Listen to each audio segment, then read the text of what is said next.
हुआ मोहित्रा जी। Thank you. Thank you, Honorable Chairperson, sir. Chairperson, Madam. I stand here today on behalf of my party, the All India Trinamool Congress, to speak on the Energy Conservation Bill 2020, which seeks to amend the older Act of 2001. I would like to begin by quoting the late US President Jimmy Carter, who said, "Every act of energy conservation is more than just common sense. I tell you, it is an act of patriotism." Indians traditionally have lived by the motto, "Money saved is money earned." This holds entirely true for energy. Energy saved is energy earned. Energy conservation or energy efficiency might be one of the most important factors going forward in India's sustainable growth. Now, what are some of the main things that this bill seeks to do, as stated in the objects and reasons? I'm going to try and explain the 2 or 3 main things very simply. Number one, this bill adds large residential buildings. What are large residential buildings? Those with a connected load of 100 kilowatts or with contracted demand of 120 kV. Brings it into the ambit of this Act. Previously, this was only for DISCOMs and for commercial buildings. The second thing that it does is, currently only DISCOMs had a mandate to purchase renewable energy. With this amendment, this is going to be extended to industry. So, for example, an industry like, say, a cement plant has to buy 25% renewable power. Now, cement is a RTC process, round-the-clock process. It's a continuous process industry. Solar energy is only available for a certain time. So, this cement plant can't meet all its needs from buying renewable energy. So, what can it do? It can buy carbon-traded certificates instead of purchasing renewable. And somebody like the solar... Oh, shoot. Can you hear? Yeah, we can hear. Okay, go ahead. So, because it's 24/7 continuous process industry and solar is available only for daytime. So, the cement plant can buy carbon-traded certificates instead of purchasing renewables. And companies like the Solar Energy Corporation of India can sell these certificates. The third thing is, this bill allows the government to mandate utilization of a minimum amount of a specific renewable. So, for example, you can say that this is an oil refinery. This oil refinery is mandated to utilize 10% green hydrogen. Or you can say a fertilizer industry is mandated to use 10% green ammonia. Now, the promotion of green hydrogen is a good forward-looking objective. There's no doubt about that. But there are simpler goals that can be achieved with far superior outcomes. For example, India worked on this LED lighting revolution, and we need a similar revolution in solar heating and solar pumps. The concept of carbon trading markets, rules on renewable usage by DISCOMs is doing nothing to incentivize solar pumps and solar heating.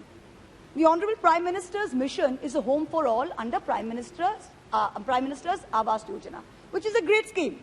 But this essentially means that all those citizens will expect to have cooling in their homes, whether it's a fan, whether it's an air cooler, whether it's an air conditioner, at least in the summer.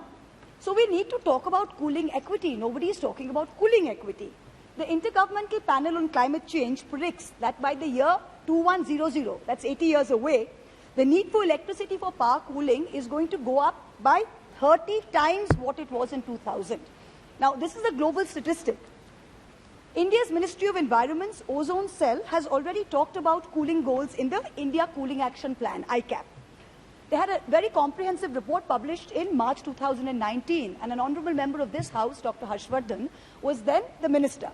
And he signed off on the report, and it's a very comprehensive report. The plan, this ICAP, seeks to reduce cooling demand by 20 to 25% by 2037-2038. But this current amendment doesn't take cooling demand into consideration. The bill's only talking about large residential buildings. The reality is that we need to have a focus on passive cooling. What is passive cooling? When you're designing a building, you need buildings that utilize shading, that utilize other techniques. And we need to incentivize the use of 5-star energy-saving air conditioners, solar heaters, solar pumps. None of this is coming under the purview of this Act. The same India Cooling Action Report says that the aggregated nationwide cooling demand, this is something that is measured in tonnage of refrigeration, TR, it is going to grow 8 times by 2037-38 as compared to 17-18 baseline. So in 20 years' time, it is going to grow 8 times. Building sector cooling demand that you're talking about, building sector cooling demand will grow 11 times. Cold storage chain cooling demand will grow by 4 times. Transport air conditioning will grow by 5 times. Now, when you say that this is a green building, how is air conditioning in most buildings done? If you think about residential buildings, most of us live in residential buildings. It is not something that the builder does. It is not something that the government does. Air conditioning is put by individual consumers. So I buy it, you buy it, and then we fit it in our homes.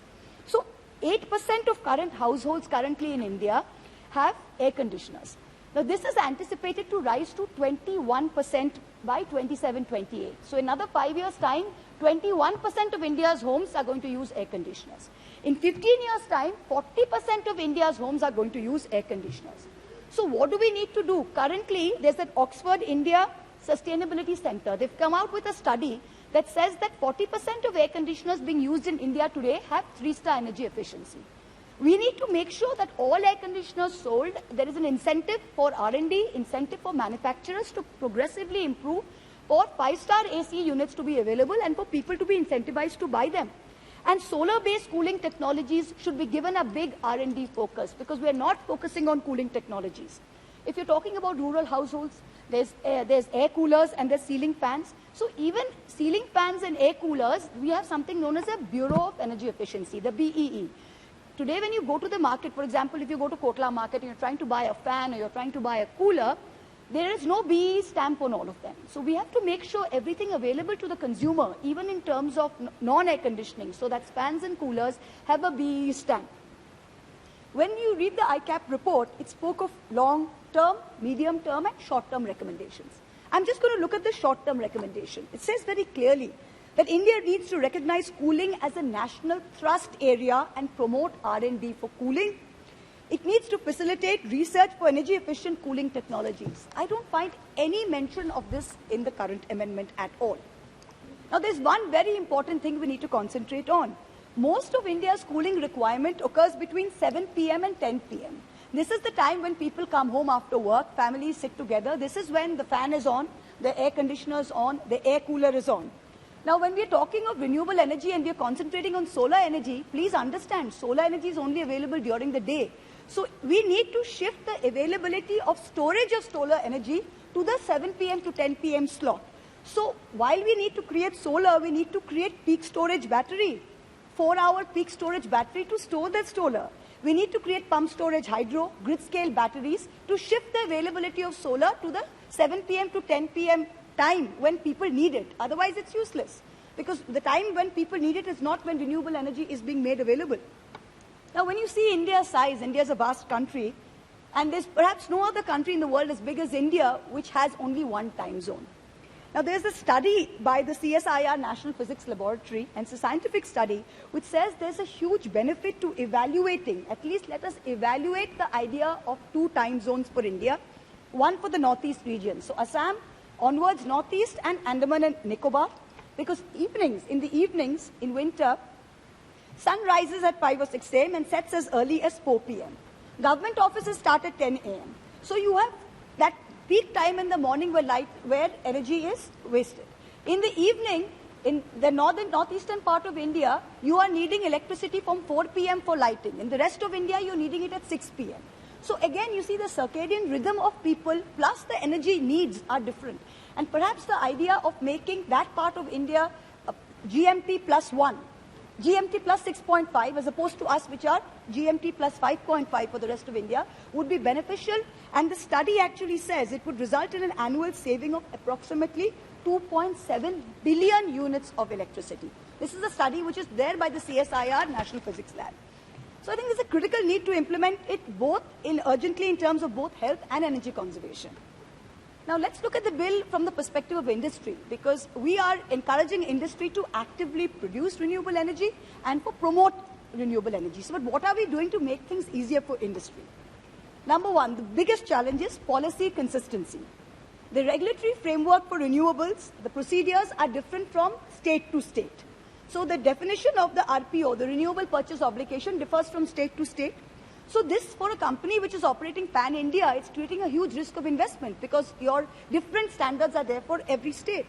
Now, the policies are available for 5 years. Again, you have an investment risk. You don't know what's going to happen in 5 years' time. You look at biomass. Biomass doesn't even have a comprehensive framework. The state electricity regulatory commissions, they have delayed payments. Now the developers then have to get into a debt trap because they're not getting their payments cleared in time from the SERCs.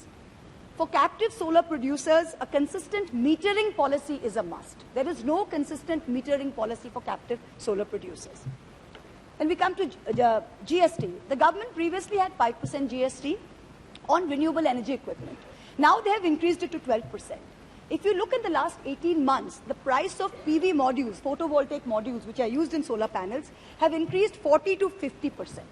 So when you're looking at domestic solar engineering, domestic solar procurement, construction, basically the solar EPC market, this has all been hit. This is something we need to look at seriously. Infrastructure. Now there is insufficient integration between the grid and between renewable projects. So the grid is producing the renewable energy. The State Electricity Regulatory Commission is not being able to use all the generated power. So we need the transmission infra to be ahead of the renewable generation infra. We are producing it, the transmission is not being able to pick it up. This is important, this integration. Then we'll go to overdependence on solar. We know there's an allocation of about rupees 19,500 crores to facilitate domestic solar manufacturing. This is a great thing.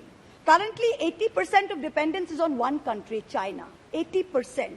So we need to include provisions in our policies to bring wind energy at par with solar energy. Because most manufacturing for wind energy is domestic. We can also look at mini hydro. Of course, there's a lot of untapped potential in mini hydro. There are some environmental issues that need to be examined. And we also need to promote biomass as an alternative energy source. What's happening now with using only solar is RTC, which is round the clock. We are not getting round the clock in renewable power. This is something that can only be done with a hybrid mix of hydro, wind, and solar. And the next thing we come to is storage. Now, India, again, the same thing. The demand for the time of when the demand for the energy is and the time that energy is produced, there's a lag. So what do we need? We need storage. India would need about a dozen gigawatt scale factories with an average capacity of 10 gigawatt hour at least. So the government needs to support R&D and local battery manufacturing to scale up. This is something that is the need of the hour. Green hydrogen. We've talked of green hydrogen.